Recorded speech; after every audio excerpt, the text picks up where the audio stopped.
নমস্কার। আমি রাখি। আজ একটু হেরে যাওয়া নিয়ে কথা বলতে ইচ্ছে হলো। হেরে যাওয়ার পরে কি করা উচিত? হেরে গেলে কেমন লাগে? হেরে যাওয়া মানুষের জীবনটা ঠিক কীরকম হয়ে যায়? আর আসলে কীরকম হওয়া উচিত? আমার কি মনে হয়? আমি কিন্তু মাইকেল জর্ডানের কথা বলবো না, যে ছেলেটা স্কুলের বাস্কেটবল দলে জায়গা পায়নি, পরবর্তীকালে তার নামটাই পরিচয় হয়ে গেছে। যে মেয়েটাকে তার টিচার বলেছিল যে তোমার গলার স্বর ছাগলের মতো, সেই হেরে যাওয়া মেয়েটার নাম শাকিরা। আর অঙ্কে খুব কাঁচা ছিলেন আইনস্টাইন, এসব গল্প আমরা জানি। আমি সে কথা বলবো না, আমি বলবো সেই মানুষের কথা যে হয়তো বাস্তবের নিরিখে সত্যি সত্যি হেরে গেছে। কিন্তু হেরে যাওয়াটা আসলে কি? হেরে যাওয়াটা তো আসলে কতগুলো শর্তের নিরিখে নিজেকে বিচার করা। হার অনেক রকমের হয়। পরিবারের মধ্যে হার, পড়াশোনায় হার, কলেজে হার, প্রেমে এগিয়ে গিয়ে হার, সংসারের রাজনীতিতে হার, দাবার চালে হার, অনেক রকমের হার হয়। কিন্তু সবগুলোই কতগুলো অবস্থার প্রেক্ষিতে। যখন হেরে গেছি তখন প্রথম যে অবস্থা সেটা হচ্ছে পাশের মানুষগুলোর আমার কাছে আর কোনো প্রত্যাশা নেই।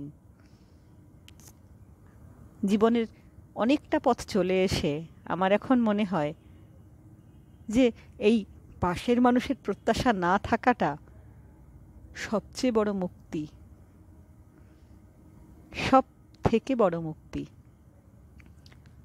হেরে যাওয়ার পরে আমরা সত্যিকারের সুযোগ পাই নিজের দিকে তাকাবার, নিজের শিকড়ের দিকে দেখবার।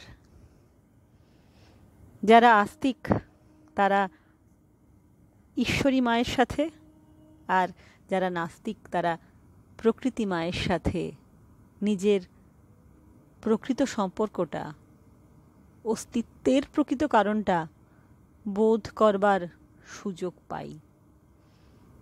তখন আমি জানি যে আমার কাছে আর কারোর কিছু চাওয়ার নেই। আর সেই চাওয়ার নেইটা পরম শান্তির।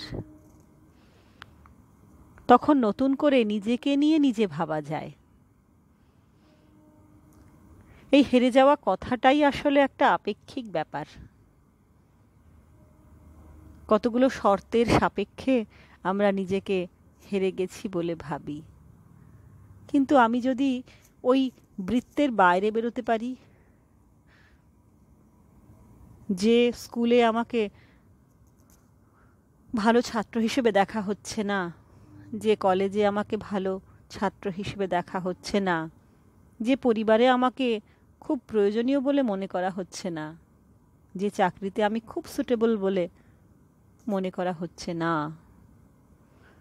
প্রেমের ক্ষেত্রে যে মানুষটির কাছে আমাকে খুব বেশি মূল্যবান মনে হচ্ছে না, এই সবগুলোর বাইরে গিয়েও তো আমার কাছে আমার মূল্য আছে, আমার কাছে আমার অস্তিত্বের দাম আছে। হেরে যাওয়ার পরে নিজের সেই অস্তিত্বের সাথে আরো গভীর করে নিবিড়ভাবে পরিচয় হয়। সবার চোখ দিয়ে নিজেকে দেখার নেশা থেকে বেরোনো যায়। অন্যের চোখ দিয়ে নিজেকে মাপার মাপকাঠিটা ভেঙে ছুঁড়ে ফেলে দেওয়া যায়। তখন নতুন করে অনুভব করা যায় এই বিশাল বিশ্ব প্রকৃতিতে আমি একটা প্রাণ, শুধু সেইটুকু কারণে আমার মূল্য আছে। মানুষের নিরিখে যেটা কাজে লাগে না সেটাকেই মানুষ অপ্রয়োজনীয় বলে। এমন অনেক লতা গুল্ম আছে যেগুলো মানুষ আগাছা বলে, বিষাক্ত বলে। কিন্তু ভেষজ বিজ্ঞানীরা বলেন পৃথিবীতে এমন কোনো গাছ নেই যার উপকারিতা নেই, যার ভেষজ গুণ নেই। ঠিক সেই রকম আমার মনে হয় পৃথিবীতে এমন কোনো মানুষ নেই যার মূল্য নেই। শুধু কতগুলো শর্তের নিরিখে আমরা নিজেকে মূল্যহীন ভেবে কষ্ট পাই। অন্যর চোখ দিয়ে মাপার, অন্যের চোখ দিয়ে দেখার সেই সময়টা ফুরোলে তখন নিজেকে নিজে আরও পরিষ্কার করে দেখা যায়। নিজের শিকড়ের দিকে তাকিয়ে নতুন করে সৃষ্টিকর্ত্রীকে আর নিজেকে দুজনকেই ভালো করে চিনতে পারা যায়। হেরে যাওয়া বলে আসলে কিছু হয় না। এই সমাজ একটা শব্দ তৈরি করে রেখেছে কতগুলো নির্দিষ্ট বাঁধা ছকে।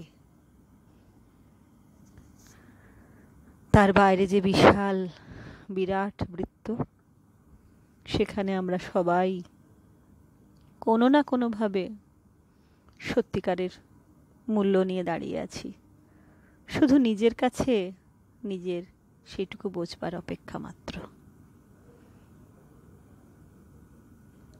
আজ এই পর্যন্তই। আমি রাখি, আমার অনুভূতিটুকু ভাগ করে নিলাম। নমস্কার।